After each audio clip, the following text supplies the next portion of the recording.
ババンバンバビバビバビバババンババンバンバビバモモババンババンバンバビバビバビバババンババンバビバババン。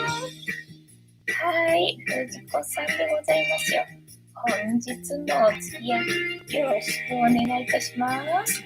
この番組はお休み前の約1時間10時5分ぐらいから11時ぐらいまでの間、皆様と楽しい時間を共有して夢見れるライブを目指しておりますので、皆様積極的に参加してくださいませ。で、番組の前半はこのようににゃんこにカリカリを用意しておりますので、猫の姿がそこそこ楽しめると思いますので、猫目的で参加される方は、ぜひ番組の冒頭にスマホを握りしめ、パソコンの画面にかぶりつき、息も止めて瞬きもせず、ご視聴いただくことをお勧めしておりますよ。そしてそのままくたばらないようにご注意くださいませ。ちゃんとチャンネル登録とグッドボタンを押してスパチャを投げてからくたばるようにしてくださいね。で、今画面に収まっておりますのがグレーのぐーちゃん、白黒のくーたくん、三毛猫のたまちゃん、茶トラの白茶のゆりさんと、画面に収まっておりませんが、茶トラのまさるくんと、我が家には全部で5匹のかわいい猫ちゃんがおりますよ。で、5匹のかわいい猫ちゃんがいる生活ってどんな感じなのかなっていうのをちょっと楽しんでいただけたらいいんじゃないのかなと思いますよ。で、猫のことをもうちょっと詳しく知りたいなと思われる方は、概要欄のところに猫紹介してありますので、そちらを読んでいただけたらいいんじゃないのかなと思いますよ。で、同じく概要欄のところに Amazon のウィッシュリストのリンクが貼ってありますので、そちらからシーバをポチッとご購入いただければ、我が家に届く便利なシステムとなっておりますので、にゃんこにシーバあげようかなと思われる方は、そんな便利なシステムをご利用いただくことをお勧めしております。ね、今日はぐーちゃんがこの椅子の上でもう全然寝ちゃってて、動きそうもなかったので、しょうがないからそのまま始めようかなと思ったら動き出したんで、どいてくれるのかいと思ったんだけど、まあどいてくれたんだけれども、まあ動きがすごくスローリーだったのね。それをお待ちしておりましたので、今日は遅刻しましたよっていうね。遅刻のご報告、言い訳でございます。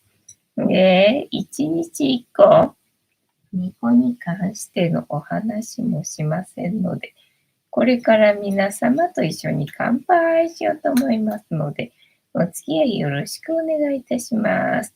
で、乾杯の時に、ジャスティースって言います。で、なんでジャスティースって言うかっていうと、後ろにいるうさ耳をつけていて、左腕が取れている黒い観音様がこの番組のチーママでございまして、名前をたけしと言いますよ。で、たけしの言葉で乾杯のことをジャスティースって言いますので、どうした、一緒に言っていただけると嬉しいです。はい。では、いきますよ。せーの。ジャスティース。ゆりたん、ジャスティース。今日はね、カリカリいっぱい入れたからね。さすがに残っとるな。はい。今日は塩入りの白湯。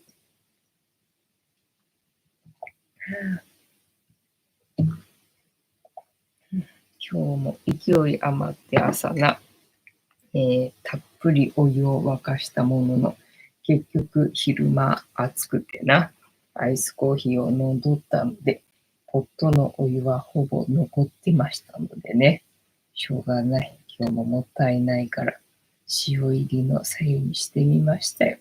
で、ポットにやっぱり思いのほかお湯が残ってたみたいで、結構熱くてちょっと飲めねみたいな感じだな。今日はさ、なんか、カリカリ全然なくなっちゃってたから、でね、このカリカリタイムの準備してる時にさ、お皿をね、片付けてたわけよね。そしたら、にゃんこたちがさ、列をなして待ってるわけよ。で、なんだ、カリカリが出てくると思って楽しみにしてたのかと思ってさ。ってことはなんだ、お腹空いてんのかと思って。で、まあちょっと多めにカリカリ入れてあげようかなと思ったんだけどさ、なんか残りがすごい少なかったわけよね。だからちょっと多すぎちゃうけど、まあこれだけ残してもあれだしと思って、じゃあいいや、全部出しちゃうかと思ってさ、ちょっと多すぎるかと思いつつな、まあ全部出しちゃったわけよね。だからさすがにちょっと残ってるけど、でもやっぱり割とね、いっぱいあげた割には食べたね。ねえ、いたね。お腹空いてたんだね。ごめんね。てんたまさん、今夜もジャスティス。藤子さん、皆様、こんばんは。ボンソワ。本日もお付き合いよろしくお願いいたします。ヨッシーさん、ジャスティス。てんたまさん、カリカリ。ねえにゃんこカリカリ。でも、抹茶は来なかったな。抹茶はカリカリダメなのかな。ゆりたんは食べたら出るんだね。はい。ちゃんとできた。待ってよ。ぴょんさん、ジャスティス、ありがとうございます。で、今日は月曜日なんだけれども、休みの日だったんだな。そういえば今日は、なんか昨日と今日と、うるさい車はいなくて、平和な感じでよかったけれども、今日は地震があったな。今日は地震があったよ、久々にな。地震来たぞと思って、いよいよ東京にも地震来たななんて思って。で、今日はマチャがパニックでな。こたつの中に、もう一生懸命、もう逃げようとしてんだけど、もう慌ててるからなかなか入れなくて、さらに慌てるみたいなね、ことが今日はありましたな。まあでも、思ったほどではなかったっていうの、なんか長くはないっていうかね、なんか結構大きめの地震になるかななんて思ったけど、それで終わったから、まあね、もしかしたらまた龍さんが働いて抑えてくれてたのかもしれないけどな。なんか今日は地震で毎日何かしらの賑やかなことが夕方あたりにありますなっていう感じね。てんたまさん、ぴよんさん飲んでますな。ぴよんさん、てんたまさん、なぜわかる？ぴよんさんはいつも飲んでるからね。カニタさん、ジャスティス、こんばんは。ボスは本日も仕事をやっておりますよ。てんたまさん、めちゃめちゃ乾杯しているではないですか。なるほど。本当だね。ご機嫌さんな感じでございますな。今日は忙しくてさ、忙しくてっていうのは、まあ、家事が忙しくてっていうかな。今日はぐーちゃんが転換の発作を起こしちゃってさ、ね、朝からね。で、最近は日向ぼっこするわけよね。にゃんこ午前中ね。で、あっちの椅子の上にぐーちゃんはいたんだけど、なんかそこがちょっと賑やかな音がしたからまさかと思って吹っ飛んでってさ、そしたらやっぱりなと思って。でね、窓開けてんだよね。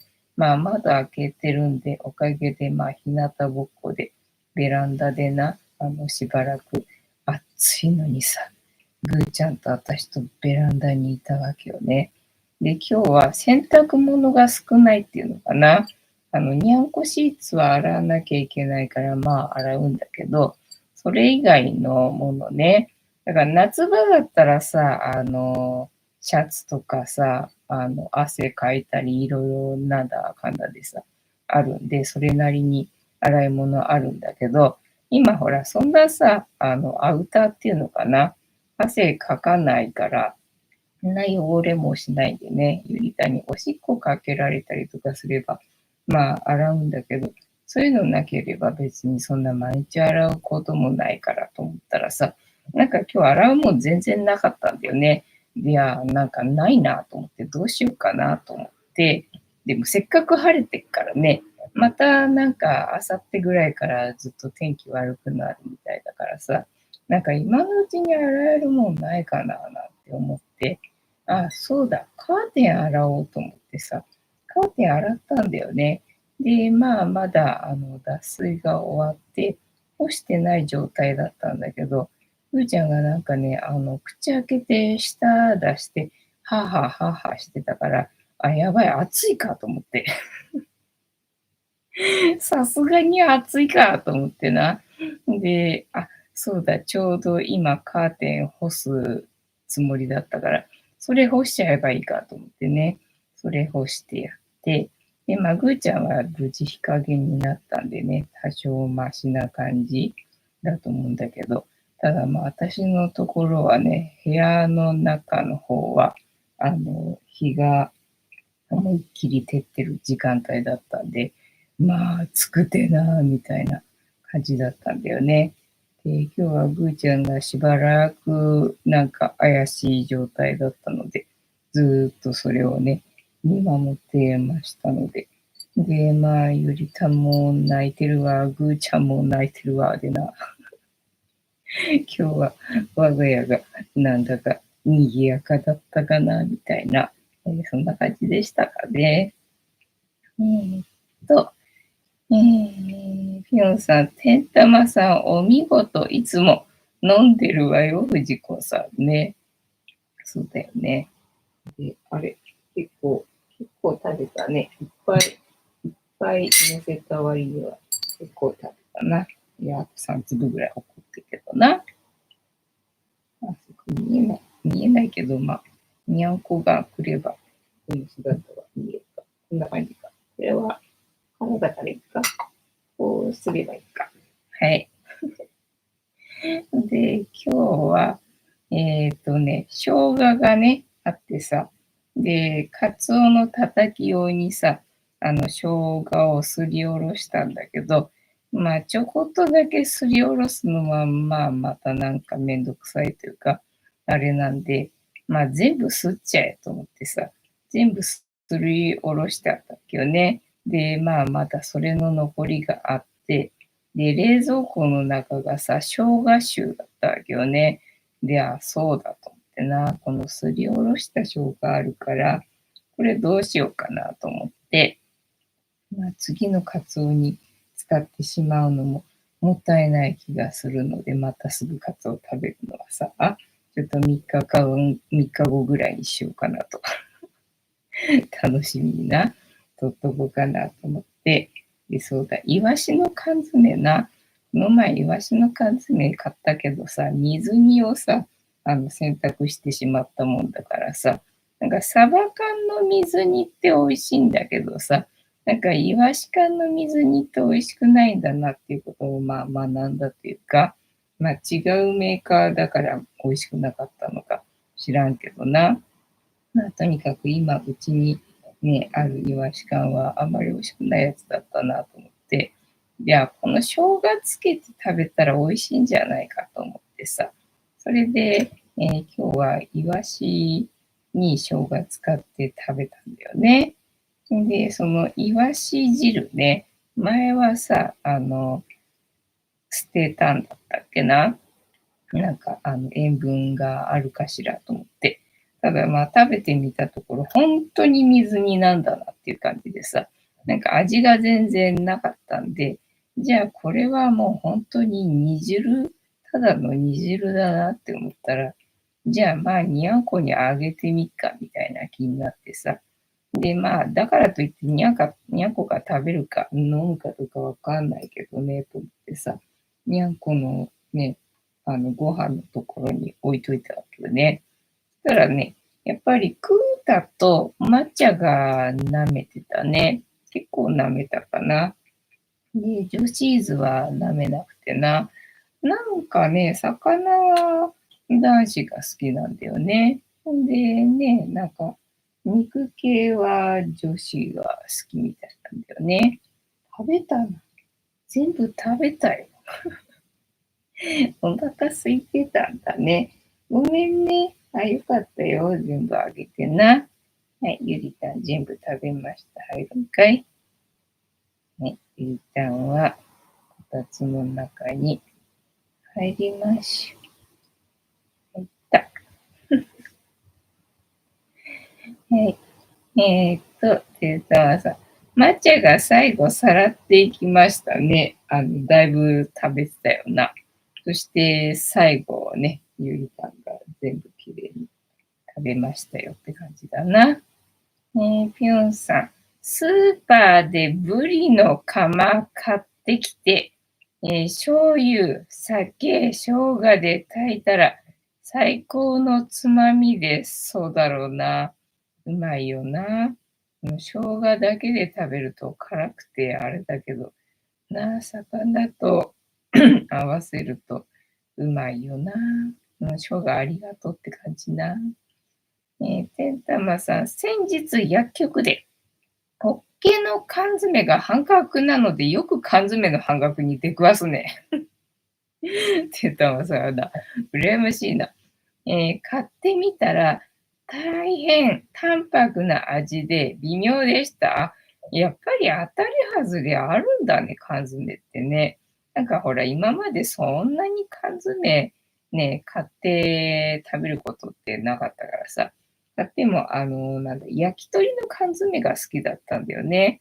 で、昔はさ、一人暮らししてるときは、その焼き鳥の缶詰とか、いう味が分かってるものはまあ買ったけどさ、全然知らない、缶詰をさ、買うってことがなかったんでさ。で、しかも魚なんてっていうか、あと何がある？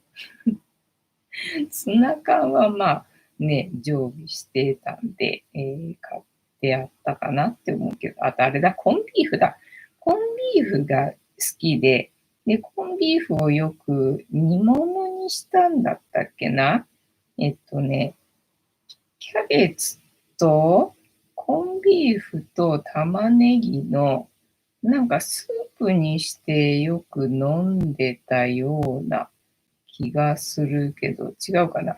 シチューかな。ビーフシチューに使ってたんだっけな。肉の代わりというか、まあ、コンビーフも肉だけど、それを使ってたんだっけ。なんかね、よくそれで使ってたんだよね。でね、一回、そのコンビーフと、野菜炒めっていうのかなしてみたらね、なんか全然美味しくなくて、なんか全然美味しくなくて、あれ、これは美味しくないなと思ってね、なんか全然食べれなくて、なんかいろいろ工夫して頑張って食べようと試みたとは思うんだけど、どうしたっけなっていう感じ。なんか全然まずくて食べれなかったことが一回あったんだけど、まあそんなんで、まあ焼き鳥の缶詰と、まあコンビーフと、ぐらいかね、缶詰で買うとしたら。まあ、あとはサバ缶時々買うかぐらいな感じでさ。で、まあ、サバ缶は普通に美味しいじゃん。だからね、缶詰ってそんなに当たり外れあるっていうの知らなかったんだよね。で、前に、イワシの缶詰でもさ、味付きのやつ、他の缶詰買った時は、美味しかったんだよね。だからまあ、これなら別にサバじゃなくてもいけんじゃんと思って買ってみたら、あれあれって感じだったんだよね。生臭くてちょっとみたいな感じだったんだよね。てんたまさん、ブリカマ美味しいですよね。ね。日本人でよかったよなって思うよね。魚が美味しいなって思うときね。てんたまさん、ぶり大根もいいね。そうだね。うちの場合だと、まあ、ぶり大根かなと思うんだけど、ぶり大根というよりは私は、あれだったね。鶏大根とか、あとは、あれだな。豚肉の、なんだっけ、ブロック、なんだっけ、八角で煮るやつ。あれをよくやってたかな。だから魚はあんまり調理はしないのね。魚は外で食べるもんだと思ってるから、自分で調理はあんまりしないんでね。魚料理は下手くそで。カニタンさん、ブリカマ、私はよく塩焼きにしてます。あ、そうなんだ。みんなお料理上手だな。てんたまさん、ホテイの、焼き鳥缶、美味しいですよね。あ、そう。ホテイだったっけ？焼き鳥缶って言えばでもあれだよね。みんな、想像するあれだよな。てんたまさん、塩焼きもいいですね。ね、日本は。魚が美味しくてありがたいよな。ピョンさん、カニタンさん、その手があったかね、塩焼きね。あまり聞かないもんね。カニタンさん、楽な料理愛好家です。ね、でも塩ってシンプルで、奥深いというか、ね、うまいよね。ピョンさん、缶詰はサンマ、かば焼きだね。そっか、サンマかば焼きはあんまり買ったことないんだよね。てうたまさん、缶詰はシーチキン缶、あ、シーチキン缶あったかもしんない、確かに。オンリーで半額なら違う缶詰も買う感じですね。そうだね、半額だと揺らぐよね。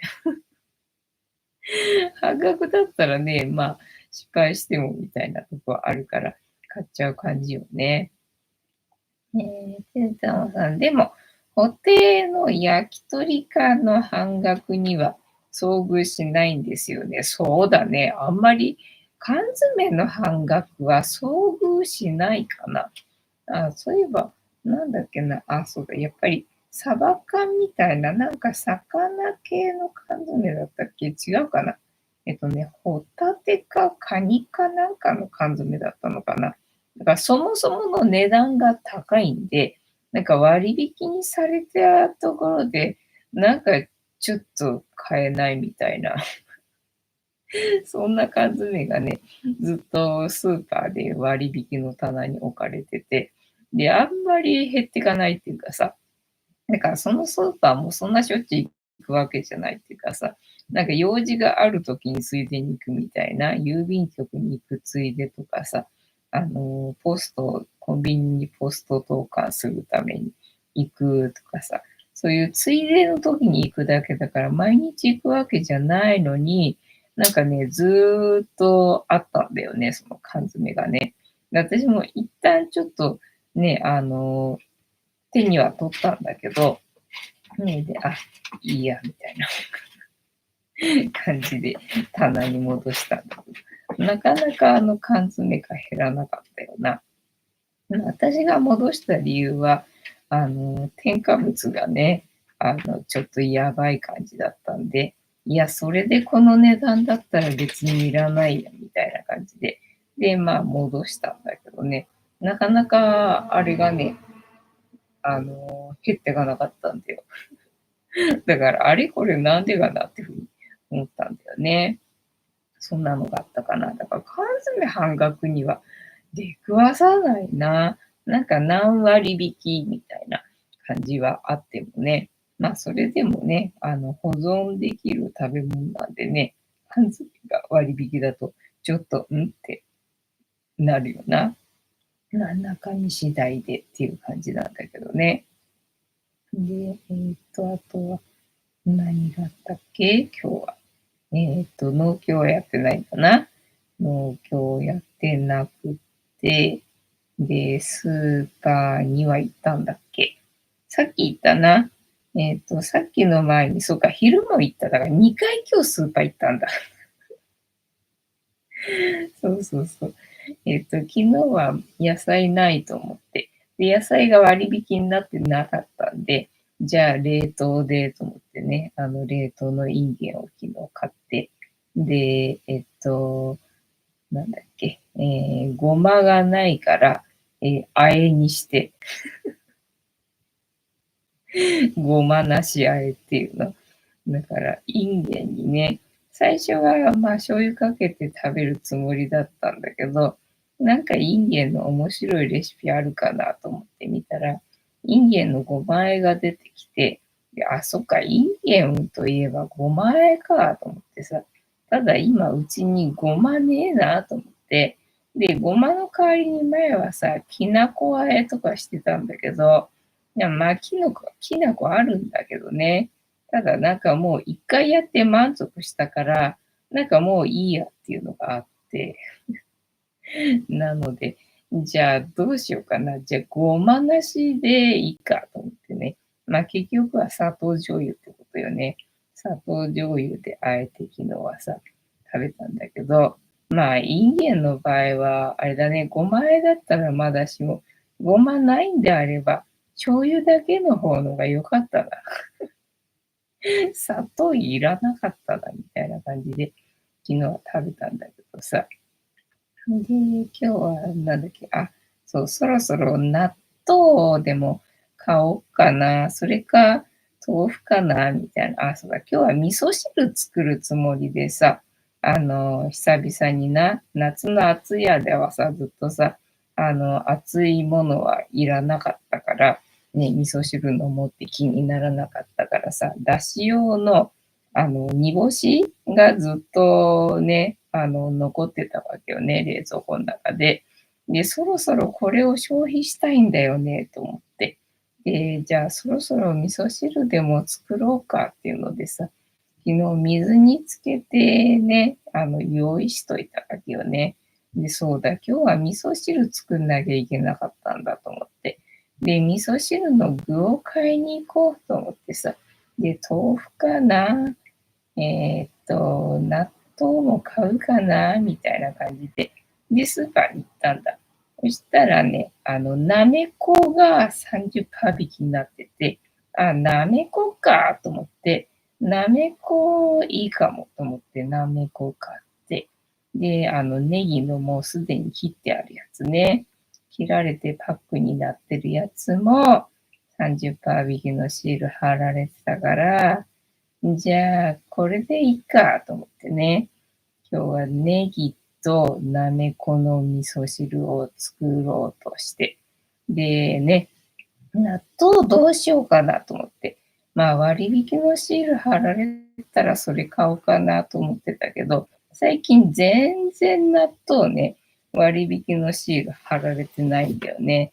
だからもうちょっと諦めていっかと思ってね、納豆を買って、で、豆腐どうしようかなと思ったんだけど、豆腐なんかしばらく食べてない気がするし、ね、小腹が空いた時のおやつ用に豆腐も、じゃあ勢いで買っとくかと思って、今日は午前中、納豆と豆腐と、なめことネギ買ったのか。でね、さっき、おやつがな、やっぱりおやつがね、ないとね、なんかお腹空いた、なんかお腹空いた、なんか食べたいけど、何もない、どうしよう、どうしようって、もうそれしか考えられなくなるってね。もういいや、またパン焼くかと思ってさ。で、粉がないんでね、さっき粉を買いに行って、で、夕方またね、パンを焼き、先ほど焼き上がりましたので、ちょっと味見してみましたみたいな。で、なんかね、砂糖をやや控えめにしてみようかと思ったんだけど、やっぱりちょっと控えるだけで全然味違うんだわね。なんかあんまり美味しくなくて、やっぱりちゃんと分量通りに入れないと美味しくはできないんだな、みたいな感じだったね。どうだっけ。ピヨンさん。あと、桃は缶詰の方が美味しい気がする。そうなんだ。てんたまさん。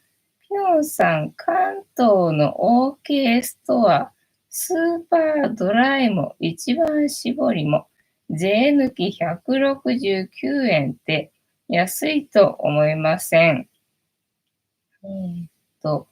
OK ストア、168円。安い。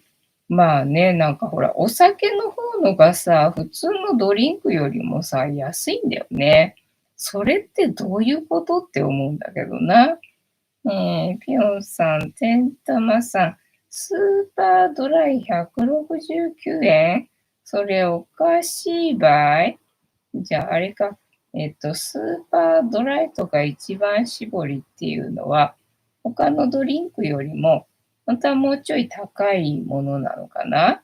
まあ、それが他のドリンクと同じような値段で売ってて安いっていう感じなのかな。天玉さん。おやつが食べたいと思って、一からパンを焼くのは偉いですね。いや、もうさ、市販のもの、だから最悪買いに行けばいいやとかって思って、で、買いに行って、で、食べると、後で具合悪くなるっていうのをさ、なんか覚えちゃってさ、だったら、ね、小麦の方のが良くないみたいなんだよね。添加物と、小麦大量に取るの、どっちが良くないかっつったら、小麦取る方のが良くないらしいんだよね。だから、いくら手作りだからとは言っても、まあ、パンをおやつにする方のがよろしくないっぽいんだけど、よろしくないっぽいんだけど、ただやっぱりね、市販のもの最近なんか食べるとさ、具合悪くなっちゃうんで、まあそれだったらね、まあよろしくないかもしれないけど、添加物が入ってないもの食べる方のが自分にとっては、幸せかなと思ってね。で、なんか、食パンを焼いといて、で、お腹が空いたらそれを口に含んで、みたいなことをね、最近はやってるんですよね。カニタンさん、やっぱそうなんだね、ビール。てんたまさん、カニタンさんの動画で OK ストアが取り上げてられていたのです。あ、そっか。なんか銀座で安いスーパー見つけたとかって言ってたけど、OK ストアだったのかな。銀座に OK ストアあるとか、そういえば言ってたっけね。そこに行ったのか。OK ストアってやっぱり安いんだね。ね、うちからはさ、近所に OK ストアってものがないから、全然どういうスーパーなのかっていうのは知らなかったんだよね。ここでみんなにいろいろと情報を提供してもらえて、ね、おかげさまで、一応、普通ぐらいな知識は、あるんだけど、あんのかみたいな感じだけど、ね、全然一人で暮らしてたら、全くもってこういう情報なしで生活してたからね、全然世の中の人と感覚違く生きてたかもしれんみたいな、そんな感じかな。まあ、それでもいいんだろうけどね。自分には別に問題ないんだろうけどね。で、あと何の話してたんだったっけ。パン焼いたよ、スーパー行ったよって話か。終わり。話し終わった。ピョンさん、藤子さん、ネギ、なめこの味噌汁、うまいよね。赤味噌ですか？そういえば、あれだ、その生姜が残ったんでさ、昼にイワシの缶詰にさ、生姜つけて、で、豆腐をお腹が空いたから間食で食べたんだよね。で、その時にかけた醤油も余ったんで、それをイワシの缶詰にかけて食べたんだけど、で、それの生姜の残りを味噌汁にも入れて、で、うちは麦味噌だったかな。麦味噌だったんだけど、今使ってるのはなんか違うな。なんか違うけど、なんだろうな。オーガニックのやつだったな。カニタンさん、そうそう。ご視聴ありがとうございます。ピョンさん、マルキョウの話もしましたよ。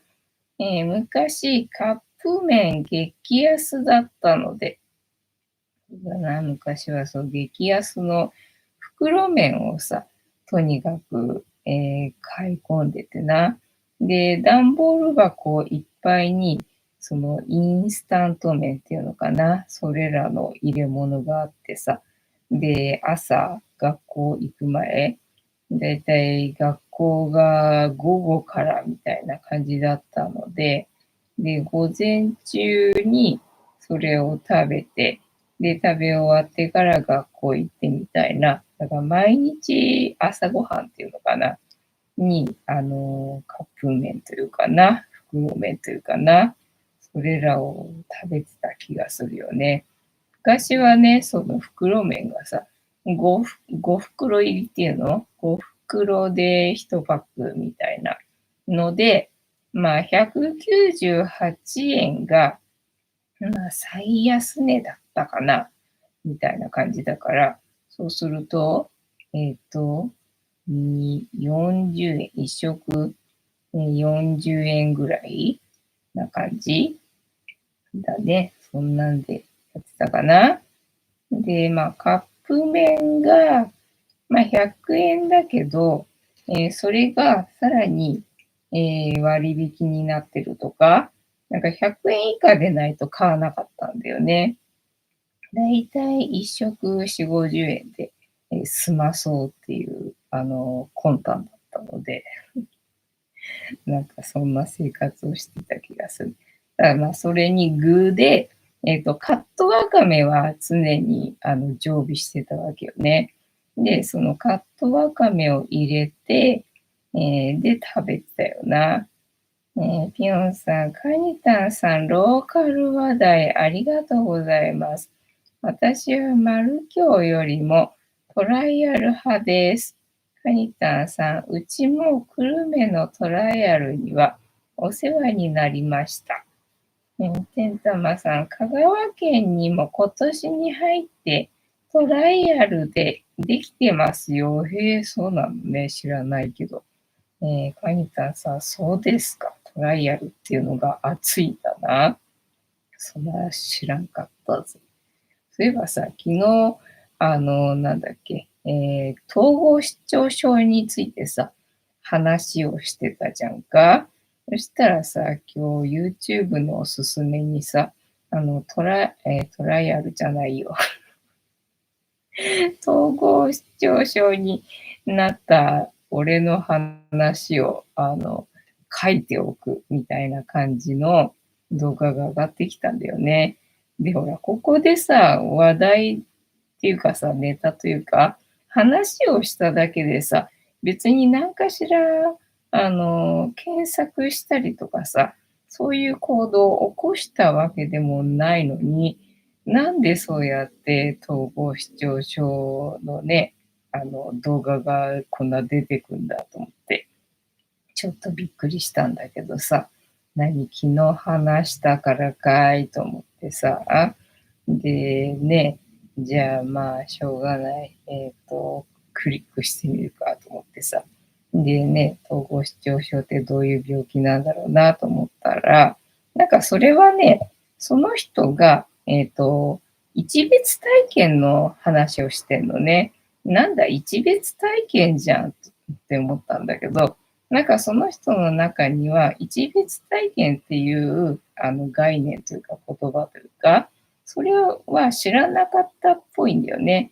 で、それのことをどうも統合失調の発作だと思ってるみたいで、それについて書かれてたんで、で、なんだ、そっかと思って、一別体験のこと知らないと、統合失調症みたいな、感じってことになるのかと思ってさ。で、まあ、それでいくと、意識をどんどんどんどん広げていって、でね、それが、気持ちいいらしいんだよね。で、まあね、もっともっと広がりたい、もっと広がりたいっていうふうに、どんどん広げられるようになってって、で、ついにはもう宇宙の外まで広がってったらしいんだよね。そうなんだ、すげえと思ってさ、宇宙の外があるんだと思ってさ、そしたら、なんか12構造の、えっと、なんなんだったかながあったとかっていうので、で、それを見た時に、見てはいけないものを見てしまったって思って、で、そっからやばいってなって、で、もうとにかく恐怖っていうの、恐怖に苛まれるようになって、みたいな話で、そうなんだと思って。で、その十二構造が何だったかっていうと、なんか曼荼羅みたいな感じだったっていうのでね、なるほど、そうかと思ってさ、そうなんだなって思った話でした。突然、突然ですか、みたいなね。テータさん、1食50円以下で食費1ヶ月5000円くらいですか。まあ、ただそうは言ってもね、やっぱりなかなかそれだけ1日1食50円っていうわけではないからね。ただ目標として1日250円だったっけな。1日250円で生活しようと思ってなんかしてたような気がするんだよね。1日250円だといくらだ月で。まあ1万円いかないっていうことだよね、と思ってさ。だから1万円は切りたいと思ってたわけ。1万円切りたいと思ってて。で、だからその時ほら、飲食店でバイトしてたけどさ、まあ今思えばね、ちゃんとそこのお店の食べ物ね、食べて、で、お客さんにね、おすすめとかできるようにしておいた方のが、まあきっといい店員さんだったんだろうなと思うんだけどね。まあ一個一個のお店で働いてる時間も短いんでね、そんなに休憩が入ることもないんで、で、休憩があるときはね、その従業員の食事っていうのをそのお店のメニューね、食べるっていうこともあるんだけど、まあそれも食べずに、過ごしてたわけよ。それだと一食250円じゃ済まないんでさ、なんか半額とかだったっけな。なんか、どこだったっけ、スカイラークグループか。スカイラークグループだと、1000円以下のものしか注文できなくて、で、それだと一律398円とかなんかそんくらいだったかなって思うんだよね。で、その当時働いてたお店だと、まあ、全部注文することはできるんだけど、ただ半額になるっていうのでね。そうすると半額で250円のものなんか、まあ、ほとんどないからさ、子供用のうどんとかさ、そんなんしか頼めないんで、だから従業員用の食事もほぼ食べず、過ごしてたかなっていう感じだね。けん玉さん。近所の方の場合、幻覚症状が結構進行していて、たまに外で大声上げて暴れていて、そうそう、そんな感じよ。だからそのやばいって思って、常に脅迫観念に駆られて、で、なんかうわーってなってね、外で大声上げるみたいな、なんかそんな実際の映像ですなって、なんか最初に映像が流れたんだよね。だから、そうなんだと思ったんだけど、そういう症状のことをなんか言うみたいだね。造園業をされていたので、武器がいっぱいあるんですよ。家族はみんな避難して、その方だけが住んでいる状態になるほどね。それは怖いよね。カニタンさん、てんたまさんも気をつけてくださいね。おじまりしっかり。そっか、まだその人いるのか。ピョンさん、3連休、熊本県、水俣市の湯の湖、温泉行ってきました。いいね。魚うまかったです。いいな。でも高くなってきました。そうそう、そうだね。だからもう食べるんだとしたらもうね、出費は覚悟、もしくは食べないか、ね、どうするかっていう選択だよな。ケンタマさん、自分も変身ベルトを腰に巻いて戦っているんですけど、そうなんだ。そっか、まだね、そっか、その人そこに住んでるんじゃ、そりゃね、危険っていうかね、ね、だよね。で、その、動画の人は自分でこれを何とかしなければっていうので、で、それまで、精神病の、病棟っていうのかなは、薬漬けにされて、貼り付けにされて、自由がなくて、もうね、地獄っていうかね、もうそんなところには絶対入ってはいけないっていうイメージがあったんだけど、今となってはもうそこしかないと思って、でもそんな風になってでもいいから、もう俺を、助けてくれっていう、最後の悪あがきっていうのかな。そんな気持ちで、その精神病の病院に行ったらしいんだよね。で、まあ、それで、ながら聞きっていうのかな、してたんで、あんまりちゃんと聞いてなかったけど、最初の先生とは気が合わなかったのかな。で、この人はダメだみたいな感じになって、で、次の先生だったのかな。で、この人だったら信用できるみたいので、で、ね、慕うっていうのかな、ようになって、で、まあ、薬飲んで治療するようになって、で、まあ、時間が経ってきて落ち着いてきたっていうのも、まあ、あるのかもしれないんだけれども、まあ、それの薬の効果もあるのかわかんないけど、まあ、今はだいぶ落ち着いてきて、まあ、完治とまでは言えないけど、まあ、普通に生活できるようになりました、みたいなこと言ってたからね。だからまあ、精神病、そうなるともうね、その精神病棟っていうのに行くしかないのかね、みたいな感じだけど。でもあれか、自分で行かない限りはね、家族がね、連れて行くっていうこともできないもんね、そんな状態だとね。ずっとっていうことなのか、幻覚症状が、結構進行してるってことはな。ね、で、その意識の広げ方について、他の人もそれできるみたいので、説明してる人がいて、で、仕事の休憩時間かなに、やるんだみたいなこと言ってて、で、座って目を閉じて、で、自分の思った数字とか、図形とかをすごい集中して、その中で、思い描くんだって。そうすると、その中に自分が入ってて、で、意識が広がるらしいんだよね。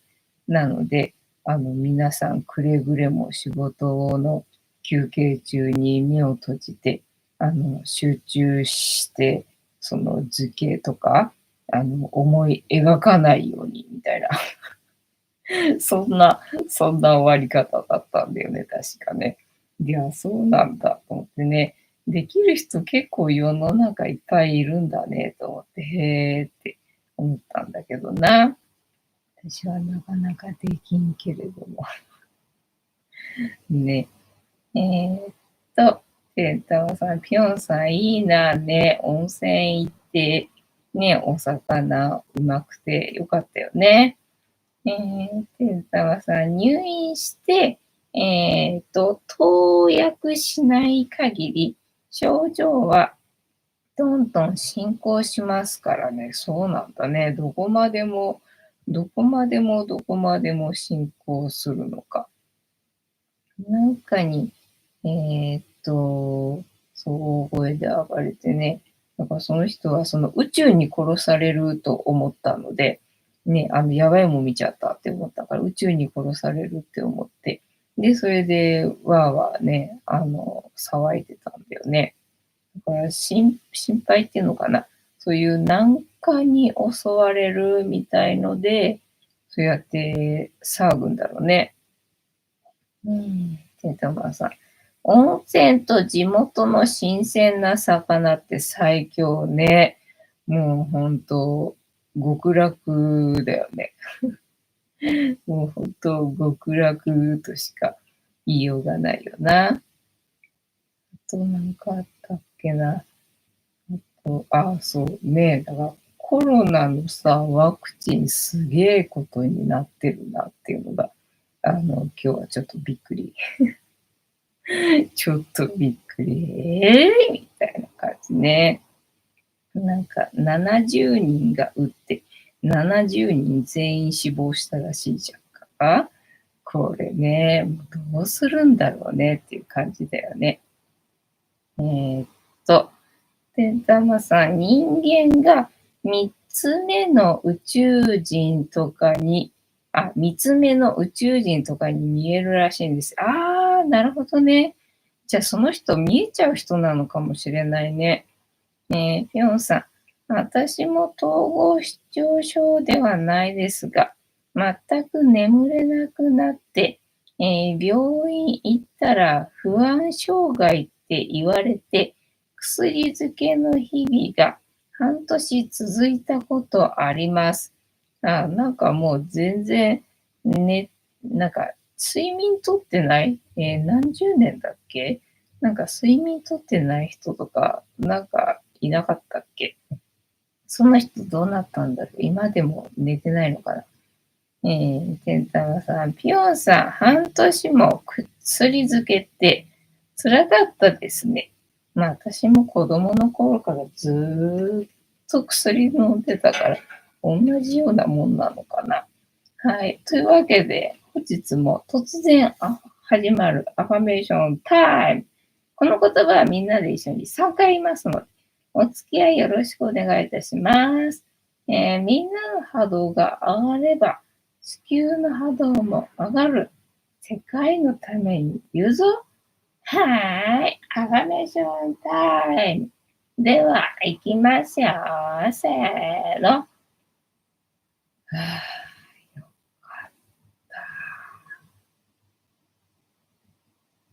ぁ、よかった。よかった。よかった。よ